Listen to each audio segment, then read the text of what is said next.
Here are a few interesting facts you may or may not already know about Cloud Strife. Two of Cloud Strife's most famous attributes almost didn't make their way into Final Fantasy VII, namely his distinctive spiky blonde hair and his massive Buster Sword. These characteristics, among others, have come to define Cloud, yet they nearly took a very different form. In his original design, Cloud sported sleek, slicked-back brown hair, and his sword was far from the imposing size of the Buster Sword. The changes were orchestrated by character designer Tetsuya Nomura. Nomura envisioned Cloud Strife wielding a weapon akin to a giant kitchen knife, and believed that giving him spiky blonde hair would render him less overtly masculine, thereby increasing his relatability. However, it's worth noting that Cloud's earlier design concepts didn't go to waste, as elements of these early ideas were repurposed to influence the character of Angel Hewley in Crisis Core. In the initial concepts for Final Fantasy VII, the central character was not Cloud, but rather a detective named Joe. When Hironobu Sakaguchi conceived the early ideas for the game, his vision was for a detective called Joe to take the lead role. Joe's mission would involve pursuing a group responsible for the destruction of the city of Midgar. However, the development of this particular version of the game faced delays as the company shifted its focus to completing Chrono Trigger. Interestingly, the concept of a detective didn't fade away entirely. This idea found its place later in the Final Fantasy VII novel titled The Kids Are All Right, where the narrative introduced a character called Evan Townsend. Furthermore, echoes of the original detective concept can be seen in Parasite Eve. The game retains certain elements from this early idea, featuring a protagonist who is a police officer stationed in New York. Her story involves tracking down a woman named Eve, linking back to the detective theme that was once envisioned for Final Fantasy VII. To a certain extent, Cloud and Sephiroth's origins lie in the tales of two renowned Japanese swordsmen. Cloud's inception drew in part from the persona of Miyamoto Musashi, while Sephiroth's character was sparked by Musashi's adversary, Sasaki Kojiro. In 1612, these two figures engaged in an intense duel. Sasaki brandished a great sword, in stark contrast to Miyamoto, who supposedly wielded a wooden sword made from his boat's oar. Despite Sasaki's apparent advantage, Miyamoto ultimately emerged triumphant. This historic confrontation is echoed within the dynamic between Cloud and Sephiroth, shaping both their relationship and showdown. Attributing inspiration to the legends of Musashi and Kojiro, Tetsuya Nomura highlighted that Cloud and Sephiroth's swordplay duels were conceived from this source. His aspiration was to infuse their battles with a blend of finesse and flair, mirroring the famous historical duel. Cloud's time in the Honeybee Inn could have turned out quite differently, as the location has a lot of unused content. Various scenes and lines of dialogue were designed but ultimately left out, in part due to their suggestive nature. These omitted elements involve instances like depicting Palmer's satisfaction after engaging with a prostitute, and a scenario where a man mistakenly steals a pair of panties, believing them to be Tifa's.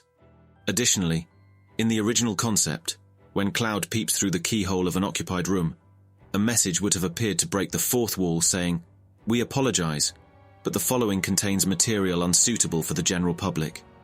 However, this line was excluded from the final version of Final Fantasy VII and replaced with Cloud exclaiming, "Wow," instead. Of course, it's not the only part of Final Fantasy VII that contains suggestive elements. Approaching the game's conclusion, Tifa and Cloud share an intimate moment beneath the high wind. However, earlier drafts aim for a more evident portrayal of intimacy, as players would have seen Cloud exiting the airship's chocobo stable in the morning, closely followed by a cautious Tifa. This would have implied that they spent the night together, a depiction that Yoshinori Kitase opposed, and which therefore wasn't included. It seems that Cloud must love birthday cake, as for a while he had more than one birthday. The Final Fantasy VII Ultimania Omega Guide lists Cloud's date of birth as 11th of August. However, elsewhere it was stated that his birth date was actually 19th of August. Despite this, the date given in the Ultimania has become the official one, limiting Cloud to just one day to blow out the candles. Funnily enough, Final Fantasy Tactics suggests that Cloud falls under the Aquarius sign, which contradicts both of the birth dates previously mentioned.